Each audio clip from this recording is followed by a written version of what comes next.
Hello, I am off to Katipunan. I'll be meeting some friends and going to the gym. Here's my drip.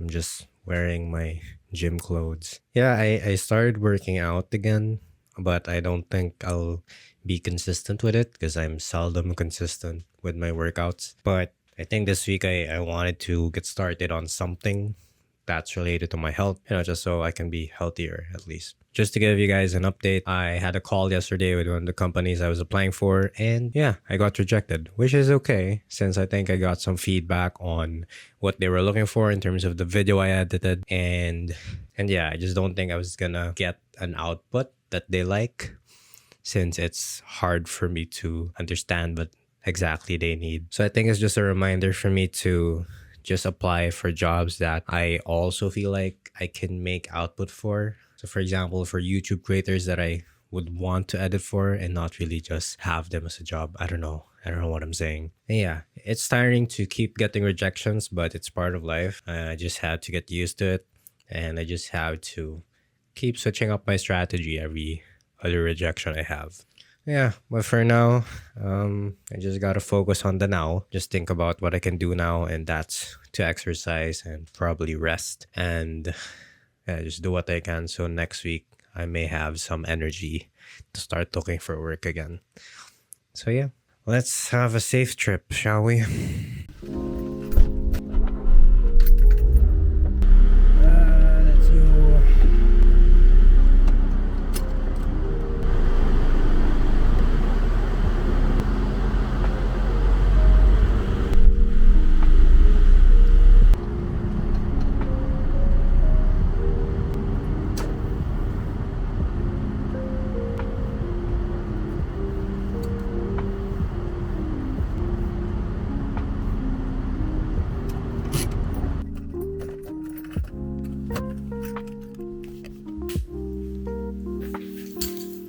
All right, we're here. This is my old room here in Katipunan.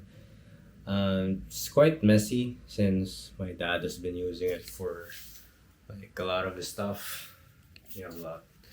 Yeah, this is where I was when I was still in engineering, when I was still exploring what I wanted to do, and I still am. And yeah, there are parts of me that don't want to let this go, but of course, like we have to learn to let stuff go eventually. But yeah, I've been here most of my life, ever since I was a kid, and it's been a blast being here. Since one, like it's really close to a lot of establishments. It's close to coffee shops, to a bookstore, to malls and everything else. Compared to where we are now, where it's pretty far from malls and everywhere else. So yeah, I really do miss this place. There are times when I feel like I want to spend time here, especially when I find work somewhere in the city. This place is easier in terms of commute compared to where we are. I'm considering staying here sometime when when I do find work. And that was my workstation. I had all of my stuff there, and I had an extra desk. If you guys have watched my other videos, I think I did mention that I do feel like I have a fixed mindset. And I think I really do. Right now, my mind is telling me to no longer continue looking for work as a video editor simply because I don't think the jobs out there currently are in line with what I want to edit. So let's say like these vlogs that I have, like these are the types of videos I want to edit. I don't want any very complicated visual effects. I just want to, get better at storytelling, get better at filming, get better at that creative part. I think I want to get better at the filming part rather than the visual effects. So yeah, that's why my mind right now, I think after some more rejections for my video editing jobs, I've been thinking about whether I should pivot again and consider other roles that are not video editing. And in the book Mindset by Carol Dweck, she did mention that that's a symptom of the fixed mindset. Like when things get difficult, you decide to switch, you decide to jump onto another thing, you decide to abandon your previous project just because it got hard. But now I'm thinking if it's really abandoning it or if it's just me making a pivot just so I have some money to work with for the meantime because I need money. That's something I know. I haven't been making consistent money, I think, in the past year. So that's really a concern. So I sort of just want something stable to keep me afloat. Since one, my medication isn't cheap. Like I said, for me to keep taking ADHD medication, that's like around 6,000 pesos a month or around $120 in USD. And for the antidepressants, that's another thing. That's an additional $60, I think. So it's pretty expensive, like to spend almost $200 a month just to be okay mental health wise. So yeah, I'm thinking about making a shift in what jobs I apply for. Kasi yun nga, humihirap na rin. Like, there's not a lot of video editing jobs out there to begin with. So if I look online for video editing jobs, there are three to six video editing jobs for every 120 no marketing jobs, let's say. So medyo more chances of winning ako in terms of applying for other jobs. Probably if I understand the numbers correctly. And I know people do say that there's a demand in video editing, that there's a demand out there and I just need to find it. Right now I feel like, yeah, there's a possibility for it being a career, but probably not right now. Kasi nga, I need consistent income and I don't have the luxury of not having income in the next few months. Kailangan ko talaga.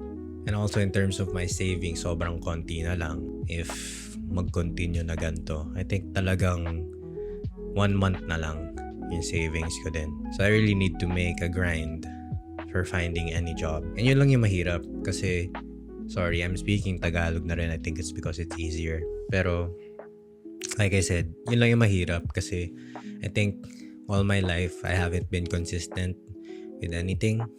I haven't been consistent with the jobs I take.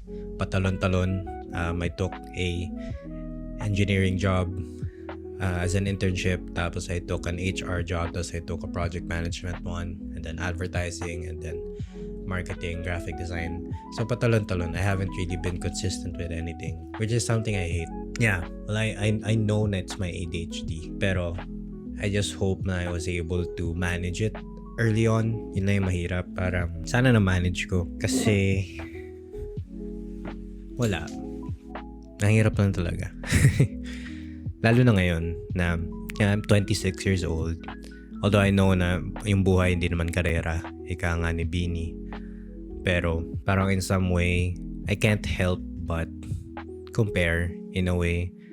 I can't help but worry na what if I don't get to find a job talaga, which is valid. I think those are valid worries. Those are just some worries. And alam ko fixed mindset stuff yun. Na itong worrying about the outcome, worrying about whether you pass or you fail. That's a very fixed mindset thing. Let's change views. Literally. Yeah, this is my whole room. I just wanted to have a bigger view. Pang document na rin kasi I won't have this place for long, I think. So yun, there's this other side. I'm debating whether baka mamaya I just have to keep continuing with video editing. I just have to keep applying for clients, just keep being consistent with it, and just keep changing my strategy, diba? And laging bumabalik si fixed mindset brain or si bad brain, as I call it dati. Sinasabi na, tingnan mo, halos 6 months ka naghahanap ng trabaho, pero wala pa din. So, baka it's a sign na talagang re-strategize ka muna. Which is okay. Pero yun, parang every time I think of something positive, biglang eventually I'll get tired. Eventually I'll burn out. And then I'll start thinking of the negative again and tell myself na the strategy isn't working. Maybe I should try something else. That's been my pattern for a long time. It's been my patterns engineering. Yung nahirapan na ako, inisip ko, parang this is not working. Maybe I should try something else. And then when I did HR, it was the same thing. When I had a full-time job. And then when I started freelancing, it was the same thing. Na parang, it seems like you're getting more stressed than fulfilled in the work na you do. Maybe you should make a switch. Maybe you should try something else. And it's just tiring kasi I really hope that someday I find it, whatever it is. Kasi with video editing, with these vlogs, I enjoy editing the vlogs. Don't get me wrong. Hindi naman siya enjoy na parang, uy, excited ako mag-edit. Pero it's more of looking forward to, I guess, sharing stuff. Looking forward to documenting my life and where I am. So yun. Yeah, same with now. I want to document what's happening in my brain kasi naglalaban-laban. So yeah, there are those two things that are fighting. One is I should just keep going with video editing. I should keep applying for work and eventually it'll come. And as long as I keep improving and keep changing my strategies, it will come. Pero on the other end, on the opposite side, sinasabi ng utak ko na you've been trying this for 6 months or even more. Honestly, halos 1 year na ako naghahanap ng trabaho and nothing's been working. No, parang with my coaching business na I tried before, I tried building it for a year. And I think talagang 1 year ko siya tinry i-build. And hindi nag-build ng traction. He even tried investing in certifications. He invested in a lot of things. He invested in a website and everything else. Pero wala. So, nag-shift ka. And ngayon, it's sort of the same thing. Parang it's still just starting your own business kasi you're looking for clients as a video editor. And it's still not working. So parang baka mamaya it's just not something that you can do now. Baka in a few years, baka mag-work. Pero baka ngayon, ang need ko muna is to focus on like finding income. And that's okay. So inisip ko, is it really a fully fixed mindset thing? Am I abandoning my other goal? Am I abandoning my video editing goal? I don't think so. I think I'm still gonna be doing the videos. I'm still gonna be editing. I'm still gonna be sharing and documenting my life. And if there was someone out there who wanted me to edit their videos, I think I would still be willing to edit their videos. So yun, parang I'm not abandoning it. Talagang I'm just making a pivot for what I need now. So baka yun. Baka that's just it. Yeah, maybe that's just it. It's just the mindset that I have towards this other plan I have of making that pivot. It's not abandoning my goal of being a video editor in the future or building a video editing business, pero it's more of me just finding whatever job I need now. Tapos, baka nga pag may trabaho ako, I get to do this video editing gig for fun talaga and not as income. Kasi yun din yung medyo stressful. I think when I'm doing something specifically for income, nakaka-stress na siya kung hindi gumagana. Compared to, let's say, if I'm doing it for fun, parang wala. Motivated ako kasi it's fun. I think maybe I'm in the right track in terms of what I'm thinking. Pero yeah, naglalaban-laban pa rin. Pero at least feel ko medyo nagka-clarity. I don't know. I'll have a conversation with friends about this naman later. We're gonna be talking about career, everything else. So, yeah, like, that's gonna be fun. Yung funny dito is, when it comes to coaching, I do brand myself minsan as a career coach, which I don't like kasi yung like, I can't figure out my career. Bilang career coach, like, yeah, I can coach people, pero in figuring out my own life, hindi ko magawa. So, parang ironic and nakakahiya. Pero wala, that's life. Anyway, I am feeling a bit better. I think coming here and reflecting and talking to a camera helped. So, thank you for listening. And yeah, I think I'll just go on with my day.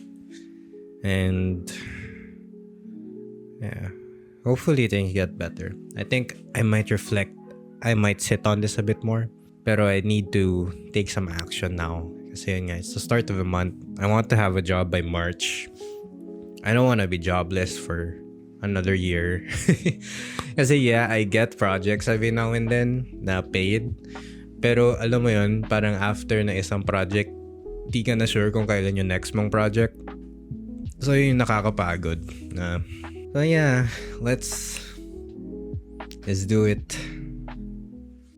Hey, so I just got home. I spent time with friends, which is a good thing. Yeah, we talked about career and stuff, and I think I realized that a lot of people have problems.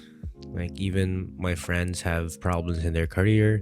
I feel like it's unfair for me to be losing hope when a lot of other people in the world are trying to stay strong despite like the challenges and everything else. So yun, I think that's just one learning na I'm trying to hold on to, na we're all just trying to survive. A lot of us are, and we'll eventually get there, no? We'll figure it out. Whatever that strategy may be, mahanap natin eventually. Also, I'm sorry if I'm speaking in taglish, which is a combination of English and Tagalog or Filipino. I think when I'm just super tired, ayoko ng straight English. Parang mas natural lang din sa akin na mag-Tagalog. So, ayun lang. For those who are watching na baka from other countries. Now, after I paid for my bills, I realized na okay, may konti pa naman in terms of savings na I can play with. I also have a part-time project na I'm doing na might last for 2 months or so. I'm not too sure. Pero we'll see. No, ang worry ko naman lagi kasi ngayon is yung possibility na mawala yung kung ano mang job na meron ako, kaya hindi ko siya kina-consider as full-time. Kasi posibleng mawala, 'di ba? Kasi hindi naman ako technically full-time. I have no contract with them. This is the mental health organization I'm working with. I have no contract with them. I have no contract saying that I'll be working for 3 months, 4 months, 5 months. Right now, we just have a trial task where I'm gonna be editing videos for them. Pero wala pang klaro kung gaano katagal ako or kung tutuloy sila sa akin. No? So, I just want to at least be ready in case hindi nga. Kasi there are a lot of things na I was expecting matutuloy or I was expecting na magiging long-term thing pero biglang hindi. Ayun, it's just my brain preparing me. But I think it's also a bad thing kasi it means na parang I'm not satisfied with what I have. That's just another thing na I should consider. Pero yun, after computing my stuff, after paying my bills and computing my savings and what's left, may leeway pa. I can just do my best with the current project that I have and, not disappoint, add it to my portfolio if I can. Just keep going. Hopefully things do get better.